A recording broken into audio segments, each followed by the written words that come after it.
राजकुमारी का स्वयंवर।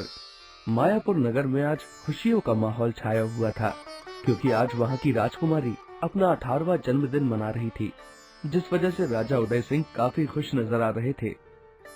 आज मेरी बेटी पूरे 18 वर्ष की हो जाएगी।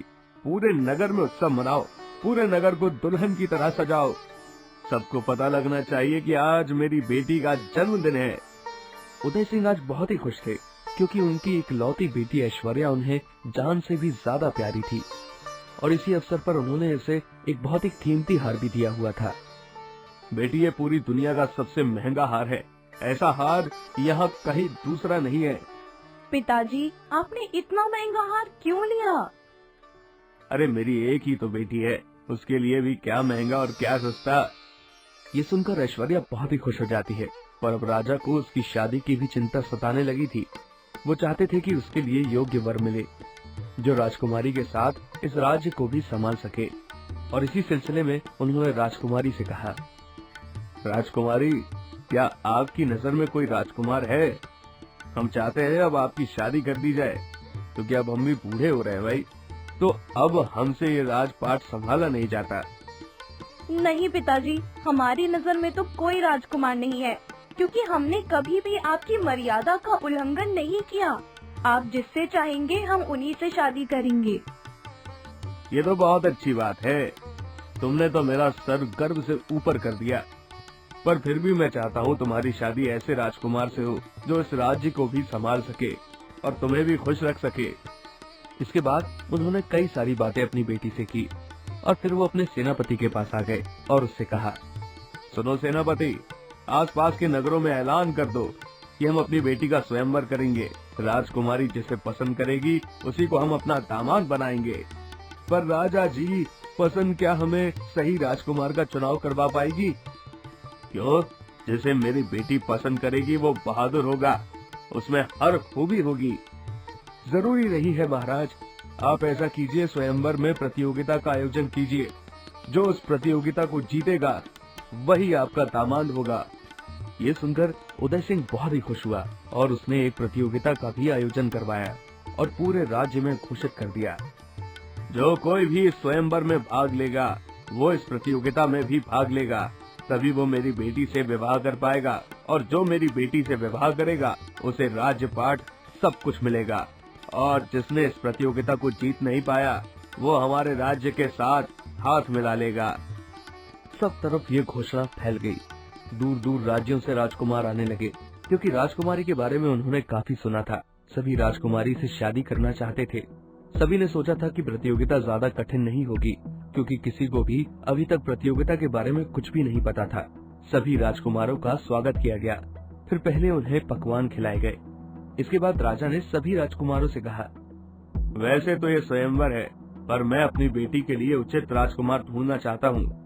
इसी के साथ इस राज्य को संभालने वाला राजा भी, जिस वजह से मुझे एक प्रतियोगिता भी करनी पड़ेगी, और इस प्रतियोगिता में जो जीतेगा वही मेरी बेटी का पति बनेगा। तभी दूसरे राज्य से आए हुए राजकुमार नरेंद्र ने कहा, आखिर प्रतियोगिता क्या है, पहले ये तो बताइए, इसके बाद ही तो हम लोग प्रतियोगिता में हिस्सा लेंगे। प्रतियोगिता ज्यादा कठिन नहीं है, परेशान मत होइए, बस थोड़ा दिमाग का खेल है।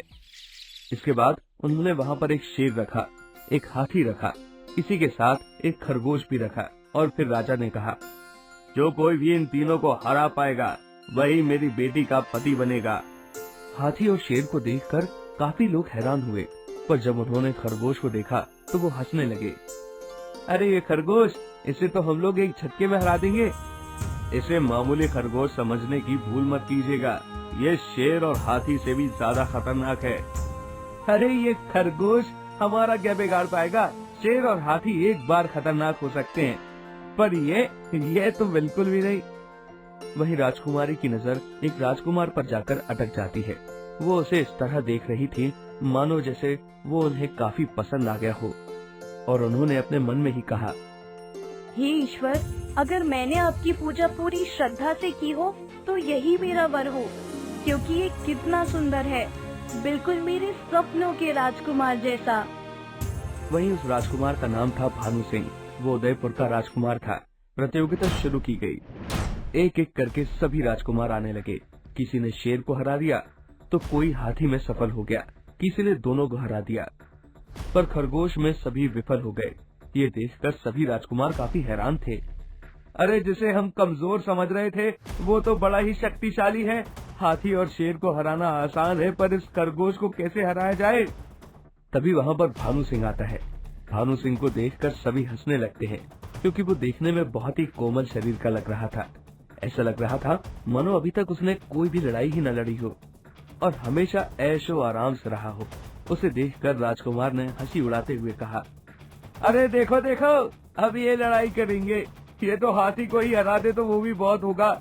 जिसने अभी तक तलवार न उठाई हो वो हाथी घोड़ों से क्या लड़ेगा? ये जरूरी तो नहीं है जिसने तलवार न उठाई हो वो लड़ाई न जानता हो। हाँ हाँ हाँ, वो तो पता ही लग जाएगा। जितनी अकड़ अभी तुम दिखा रहे हो ना, वो बाद में रहती है या नहीं। शांत हो जाओ सभी लोग, यहाँ पर कोई भी किसी की हंसी नहीं उड़ाएगा। सभी को इस स्वयंवर में भाग लेने का हक है। ये सुनकर सभी शांत हो जाते हैं।